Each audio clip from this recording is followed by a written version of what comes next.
The Falcons had chance after chance after chance, but couldn't pull off the comeback against the Washington Commanders in their Week 6 loss.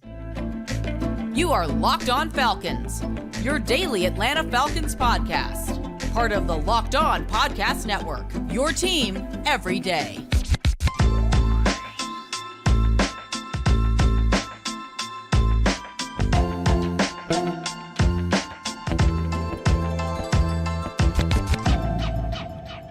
Welcome back, everyone, to another illustrious episode of the Locked On Falcons podcast, your daily Atlanta Falcons podcast, part of Locked On Sports Atlanta, your team every day. And today's episode is brought to you by the Game Time app. All you got to do is download the Game Time app, create an account, use code Locked On NFL, and you'll get $20 off your first purchase. Last minute tickets, lowest price, guaranteed.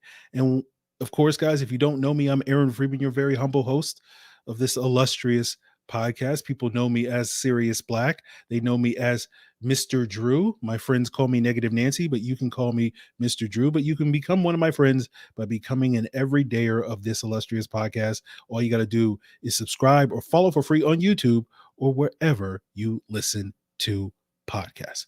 So today, the Falcons suffered a tough, disheartening loss to the Washington Commanders, 24-16, had plenty of opportunities to win this game. They weren't able to take advantage of those opportunities. And for that reason, you're not going to really get too much of an overreaction from me on today's episode, guys. This is one of those games where I know I'm going to be contrarian Chris on to a lot of folks, right? But basically, I don't feel like I'm being contrarian when it comes to not being too upset about this game, simply because like this game is basically what I talk about every week on the crossovers that we do, previewing each game. And every week on the crossover, when we talk about, how the Falcons win and predicting the final score, I basically say every week it's going to be a one possession game in the fourth quarter. And hopefully the Falcons will make the plays to win the game. And because this was a home game, I felt more optimistic than usual that they would be able to do that. But the reality is that they weren't able to take care of business.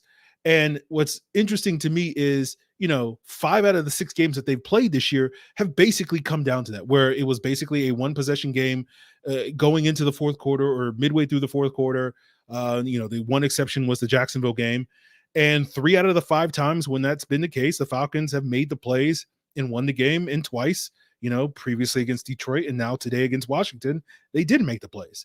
And that's why, I don't expect them every week to be able to make those plays. And each week when they don't make those plays, just like similar to after the Lions game, I wasn't sitting here going like, oh no, the sky is falling, because it's like sometimes it's just going to happen. So it's unfortunate, right? They repeatedly got opportunities in the second half of this game to basically cut the lead and didn't take advantage of those opportunities. And I was, talking to the formerly the subtext folks, but now the officially branded Locked On Falcons insiders throughout the day.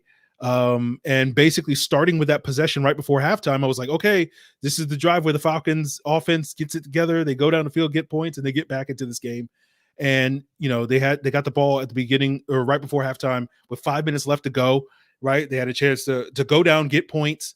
And then, getting the ball at the top of the second half, this was an opportunity down 2 scores or whatever it was at that point to really sort of take this game back. Or no, they were down 17. Yeah, they were down 17-7 at that point.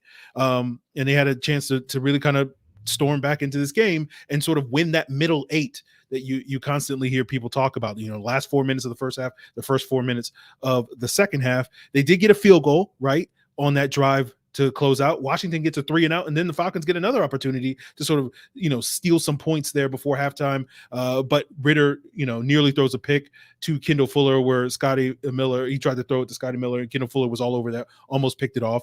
And then coming out of the halftime in the second half, Kendall Fuller did get that pick. He did jump a throw to Van Jefferson. It seemed like it was a miscommunication. Either it was a bad ball well behind Van Jefferson on an out, or he was trying to throw it to Bijan, and it was just a miscommunication. Bijan ran the wrong route.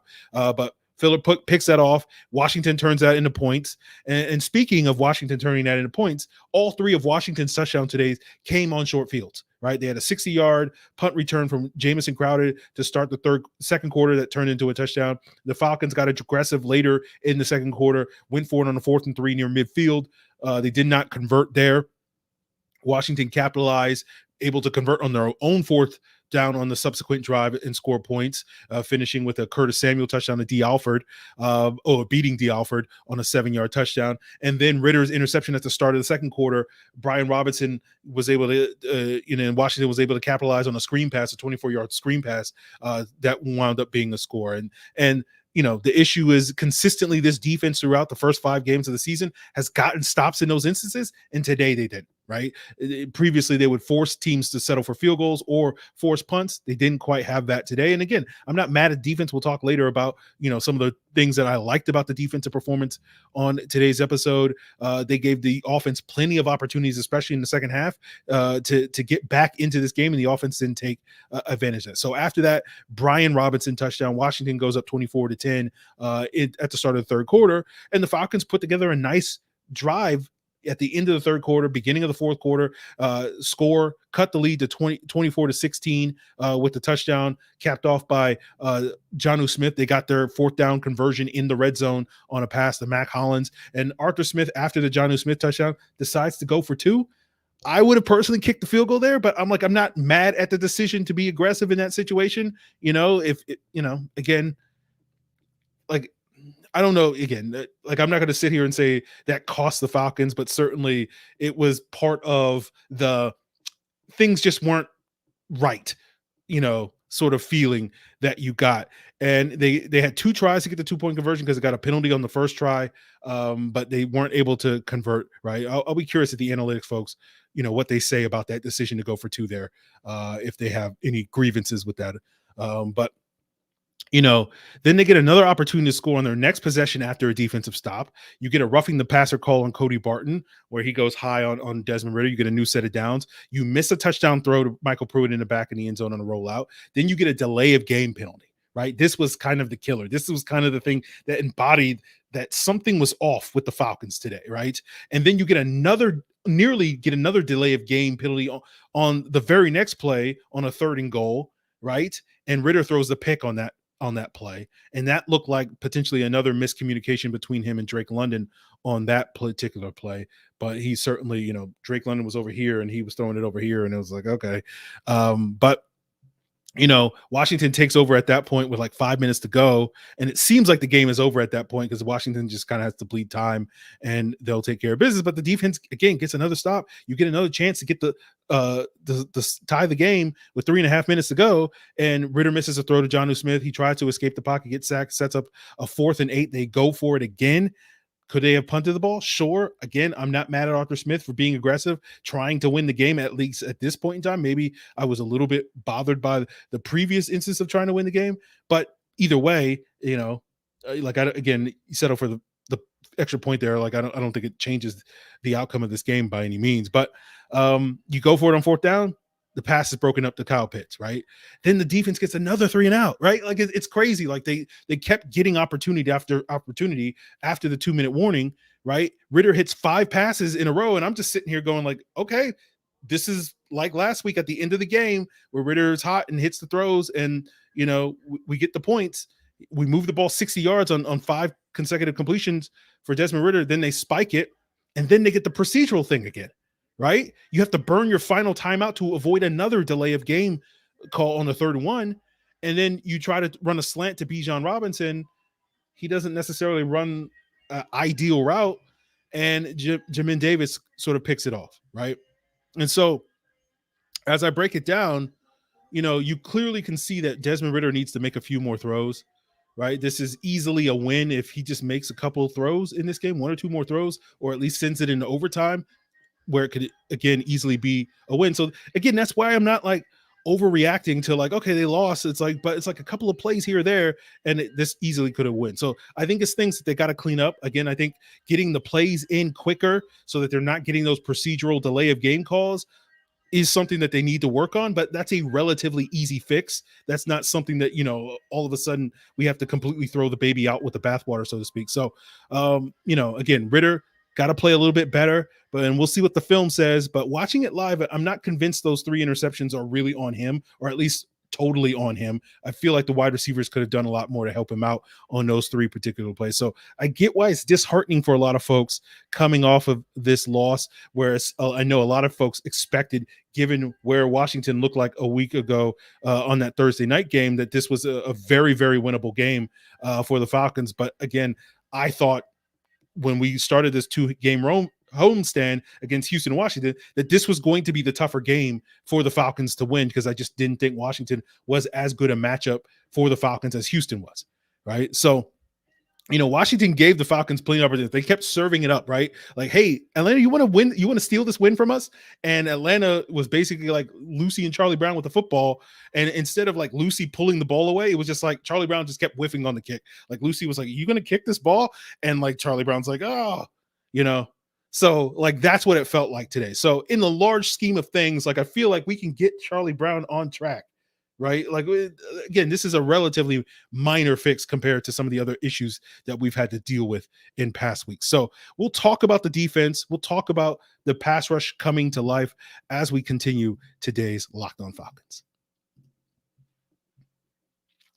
So, guys, buying tickets to your favorite sporting events shouldn't be stressful, and Game Time makes it fast and easy to buy all the tickets for the sports, music, comedy, and theater near you with killer last-minute deals, all-in prices, views from your seat, and the best price guaranteed. Game Time is taking the guesswork out of buying tickets. Game Time is the only ticketing app that gives you complete peace of mind with your purchase. You can see the view from your seat before you buy, so you know exactly what to expect when you arrive. All-in prices show your totals up front so that you know you're getting a great deal without any of the hidden fees, and you can buy tickets in seconds with 2 taps. Take the guesswork out of buying tickets with Game Time.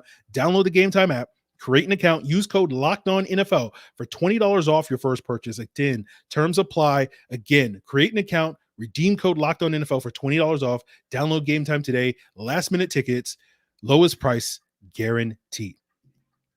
Now, guys, I'm sure many of you have $10 in your pocket right now, and you'd love a way to turn that into $250. And you can with Prize Picks, the most exciting way to play daily fantasy sports. All you got to do is pick 2 or more players and pick more or less versus their projected stats each week. And the more entries you make, the more money you can make, up to 25 times your money, right?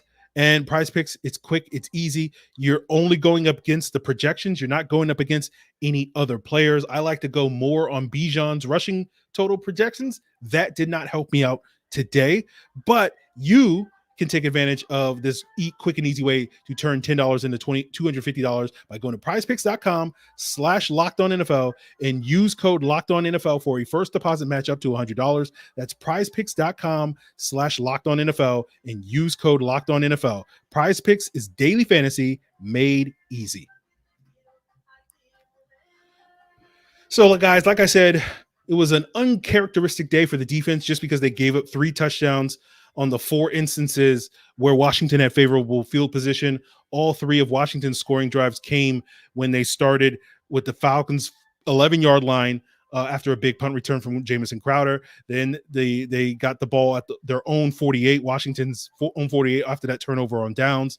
And then the Falcons, they had another scoring drive that started at the Falcons' 27 on Kendall Fuller's interception at the beginning of the third quarter. Then they got another opportunity late in the game in the final 2.5 minutes where they started at the Falcons' 44 after that turnover on downs. The Falcons defense held in that instance. So it's tough that the defense gave up 3 scores in those 4 instances, but it was kind of inevitable, right? That like you couldn't sustain this ability, this uncanny ability for the Falcons defense to basically, get stops and force field goals every single time that the offense would gift wrap the defense or the opposing offense, favorable instance. So it's 3 hiccups, but outside of those 3 hiccups, right, I think the defense played well today. The pass rush got home. You got 5 sacks against Sam Howell. They hit Sam Howell a total of 10 times. He dropped back only 28 times. So the fact that you were able to hit him on 36% of his dropbacks, and longtime listeners know that 35% pressure rate is the number. And so that's not even counting the pressures. That's just the hits, right? So presumably they were able to pressure Sam Howell 40, 50% potentially percent of his dropback. So a good day from the Falcons pressure.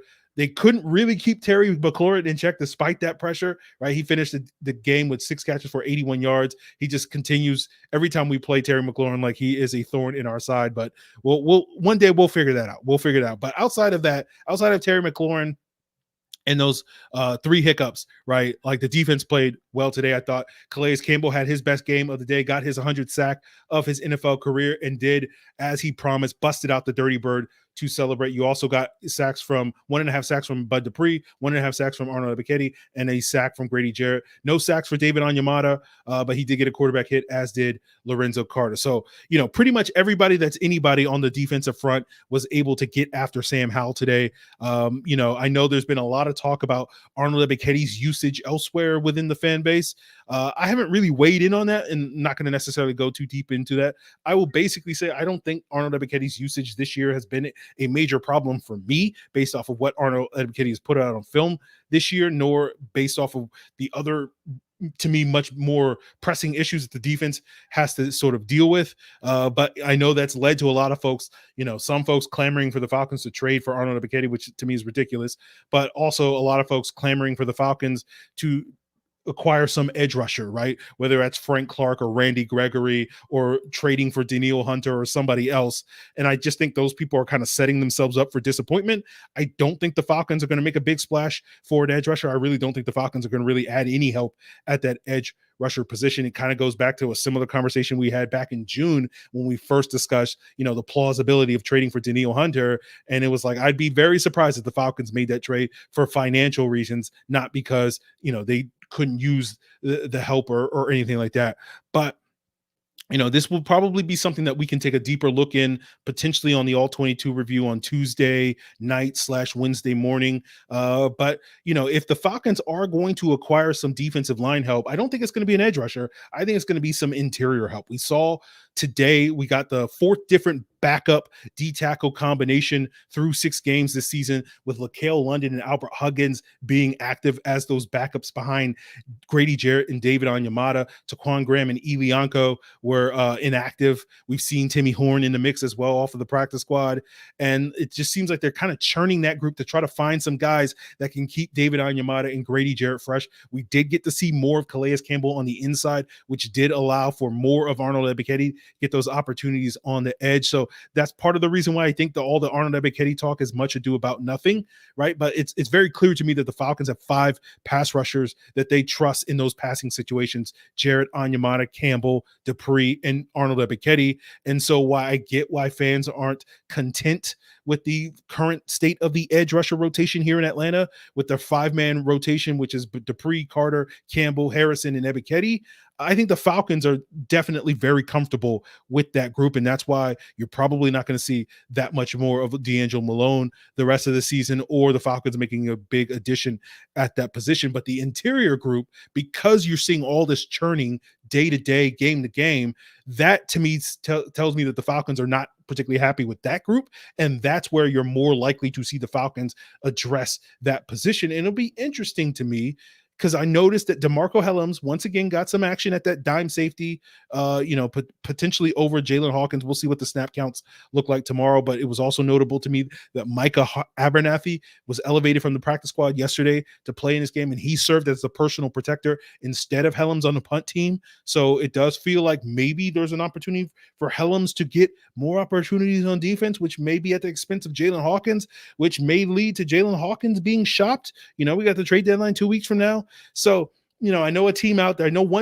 there in the Philadelphia Eagles that I've seen a lot of people online saying, hey, a lot of people that I follow that cover the Eagles, hey, the Eagles need to make a trade for a safety. They need some safety help. And I'm saying, like, maybe the Falcons will call them up and offer Jalen Hawkins and maybe, exchange, not Jalen Carter. I know some of you guys are like, we're going to trade for no. Probably more likely there's a guy that this coaching staff is very familiar with that is kind of buried on an Eagles D-tackle depth chart named Kentavious Street, played for Ryan Nielsen at NC State as well as in New Orleans in recent years. And so to me, a player-for-player swap, Kentavious Street for Jalen Hawkins, to me seems like a plausible possibility again. So we talked about 6 months ago, Van Jefferson trade being a possibility. Let's talk 2 weeks ahead of the trade deadline as a Kentavious Street, Jalen Hawkins. Let's see if we can call a shot again in 2 weeks. But again, that's something that we can explore a little more in depth later this week. But overall, it's nice to see the pass rush step up today. And despite those 3 possessions, the defense overall had a good performance. And so we'll see if the offense can bounce back next week and take advantage of the opportunities that this defense continues to give them. And we'll talk about some of the things that still give me pause about this offense, the running game, as well as some of the things that I saw today that give me a little bit of hope that at least this passing game is going to make strides as the rest of the season unfolds. And we'll get into that to wrap up today's Locked On Falcons. So, guys, we know that the Falcons' success depends on the team that they surround their young quarterback with, right? And you probably know, as a small business owner or hiring manager, that it's all about your team managing for your business to reach their goals in 2023. And the good thing is it's easy for you to find the right people because you have LinkedIn Jobs. You don't have to worry about, the Eagles trying to fleece you in a trade or anything like that, right? You can just go to LinkedIn Jobs and quickly attract and hire the qualified candidates by matching with the people with the skills and values and experiences that you need to achieve your goals. Just go to LinkedIn and put your job post in front of millions of profiles. And LinkedIn, you can screen and rate applicants based off of the job qualifications all on one platform. It's why small businesses rate LinkedIn number one in delivering quality hires versus leading competitors. LinkedIn Jobs is going to help you find a qualified candidates that you want to talk to faster. Post your job for free at linkedin.com/LockedOnNFL. That's linkedin.com/LockedOnNFL to post your job for free. Terms and conditions apply. So again, I'm not going to be overly judgmental about Desmond Ridder or Arthur Smith's play calling until we get to the all 22. I'm not a big fan of overreacting, right? You look at 50 passing dropbacks, 47 pass attempts, 3 sacks allowed today. So 50 dropbacks for the Falcons offense today, which is not ideal, right? You want more balance in the offense. Falcons ran the ball 29 times for 106 yards, only averaged 3.7 yards per carry. The ground game was a problem today, right? Again, that has been too often an issue this season, that the ground game just has not been working. Again, the numbers look fine. They hit over 100 yards, but they were really pressing to get to that 100 yards. And it was really only late in the game that this, ground game started to get some steam, right? And so that, to me, the fact that this running game can't really get going these last couple of weeks is, to me, a much more pressing concern moving forward for me than Arthur Smith's play calling or Desmond Ridder's performances or whatever, because again, I expect those are things that we can work on over the course of the season. But the thing that I expect to be good right away is the running game, right? And Bijan and Algiers' combined success rate today was 38%. This is the second week in a row. And again, I talked about it last week. Last week was the first time that they've been held to under a success rate of 40% combined, the running backs. That is since 2021. Well, now we got 2 weeks in a row where they've been held under 40%. And for those of you that don't know about success rate, under 40% is bad, basically. Above 40 to 45% is acceptable success rate. Anything above 45% is good, right? So under 40% is bad, right? And really, Algier kind of got things going late at the end of the third quarter, beginning of the fourth quarter. And I think he was successful in like 5 of his final 6 runs. So it did seem like he started to get things going where maybe Washington was a little bit starting to wear down late in the game. But until that point, right, if you just remove Algiers' last 6 runs out of the equation, the Falcons would have been only successful in 25%, which is abysmal of their rushing attempts this week. And this was Bijan's worst game of obviously his career in the season. And to me, it's just going to be tough for the Falcons to sustain any high level and reliable offense game to game if they're going to have to rely on Desmond Ridder in the passing game to kind of carry their offense, right? They're not really built to be that. And Ridder did do some nice things early in this game. The Falcons got off to a fast start in this game, but again, I don't think it was Arthur Smith just having a bad game plan or anything like that. I just think the run game wasn't working. And so he just basically passing the football is the only way that we're effective at moving the football. And at least for the first quarter and a half, that seemed to be true. And then, it kind of stopped being the case after that point. But, so like that to me is a much more glaring concern. I'm much more concerned about the run game than I am about the quarterback or the play calling or whatever. And again, I get why the quarterback and the play calling are always a lightning rod when it comes to, especially when teams lose every single week. Like the blame is going to be on the head coach, the quarterback, and the play caller. And in this case, the play caller and head coach are the same guy. So I get that. But like for me, I'm much more concerned about the run game. So that will be something I will certainly be focusing on this week when I watched the film. So outside of that, there were some promising things, some signs that at least, if looking in terms of a long-term view over the next 11 games that this team is going to have to play, some things that I think we can see develop over time. Because again, I don't expect this passing game to be this well-oiled, fully formed entity at this point in the season. They're building towards that with their young, developing quarterback and whatnot. But it was nice to see Van Jefferson get his, Falcons debut. I was shocked to see him active today. He didn't have any catches. He only had 2 targets. They took a deep shot to him in the second quarter, right? They didn't connect. Him and Ridder couldn't connect there. And then we had the interception at the start of the third quarter that at least, the official, game book was logged as a Van Jefferson target. We'll see what the film says, if that needs to be changed or whatever. But it was nice to see the Falcons, utilizing Van Jefferson in the ways that we talked about this week, like, using him to try to stretch defense. And unfortunately, there was a couple of big play opportunities for the Falcons early on that deep shot to Van Jefferson, a wheel route to Bijan Robinson that Ridder quite couldn't connect on. And if he does connect on those plays and the Falcons can sustain that momentum, we might be talking on a different outcome today. So again, just a couple of plays here or there, and we could see this team getting back. But it was nice to see that aggressive play calling with the new guy, getting that opportunity as that deep threat. And so hopefully we'll continue to see Van Jefferson do that, and that connection between him and Desmond Ridder to build in subsequent weeks. We also saw, it seemed like there was more of Kadero Hodge and Scotty Miller opening things up, using more, 3 wide receivers and whatnot, some of that positionless football and all that stuff. So we'll see what the film says on some of that stuff. But again, positives from this game that you can take away. Again, the opening drive, we got the first touchdown on an opening drive like ever. Like, when was the last time the Falcons scored a touchdown on an opening drive? I feel like that was maybe like October of last year when the last time that happened for this football team. So we'll take what you can get on these types of performances, guys. But we'll see how the Falcons respond. Obviously, we know that this team typically does not perform well on the road, so that's going to be a challenge next week over these next 2 games against 2 very formidable defensive fronts in Tampa Bay and Tennessee, right? And so it's going to be on the offensive line to step up. But I thought they did a good job handling Washington's, very vaunted D-line, and they've done that in the past. Right. Like last year, Payne and Sweat and those guys made some plays, and we know Jonathan Allen made some plays. And Chase Allen got some pressure in this game at times, but for the most part, it seemed like they were able to keep those guys in check from a passing standpoint, especially when you're dropping back 50 times and you're not really seeing Desmond Ridder under a ton of duress in this game. Again, the run game stuff needs to be improved, and I think it's going to be even challenged running against Tampa Bay and Tennessee's fronts than it was against Washington's front and Houston's front the last couple of weeks. So that's going to be something that we're going to have to fix. But we'll see if the guys up front can take care of business, and we'll see if Desmond Ridder can be just like okay on the road. Like, again, I don't expect you to carry the games, but we'll see. We'll see how that goes, guys. But that's going to do it for us. Tomorrow, for your first listen, we will be joined by, I believe, Josh Kendall of The Athletic to talk about this loss.